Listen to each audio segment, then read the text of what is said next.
মাত্র ৬৫ সেকেন্ডেই গোল করে ইতিহাস গড়েছেন প্যারাগুয়ের মাতিয়াস গ্যালারজা। তুরস্কের বিপক্ষে ম্যাচের শুরুতেই জাল কাঁপিয়ে তিনি গড়ে ফেলেছেন চলতি আসরের দ্রুততম গোলের রেকর্ড।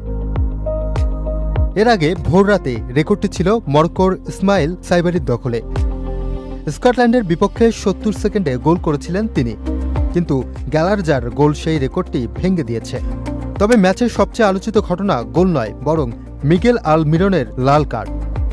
প্যারাগুয়ের নাম্বার 10 আলমিরন ম্যাচ চলাকালে মুখে হাত দিয়ে প্রতিপক্ষের এক খেলোয়াড়কে কিছু বলেন। বিষয়টি নজরে আসে তুরস্কের খেলোয়াড়দের। সঙ্গে সঙ্গে রেফারির কাছে অভিযোগ করেন তুর্কিরা। এরপর ম্যাচ কর্মকর্তা ঘটনাটি পর্যালোচনা করেন। দেখা যায় আলমিরন কথা বলার সময় মুখ ঢেকে রেখেছিলেন। আর চলতি বিশ্বকাপের চালু হওয়া নতুন নিয়ম অনুযায়ী মুখ ঢেকে প্রতিপক্ষ বা রেফারির কাছ থেকে কথা আড়াল করার চেষ্টা শাস্তিযোগ্য অপরাধ। ফলাফল সরাসরি লাল কার্ড। এর মধ্য দিয়েই বিশ্বকাপ ইতিহাসে প্রথম ফুটবলার হিসাবে এই নতুন নিয়মে লাল কার্ড দেখলেন মিগেল আলমিরন।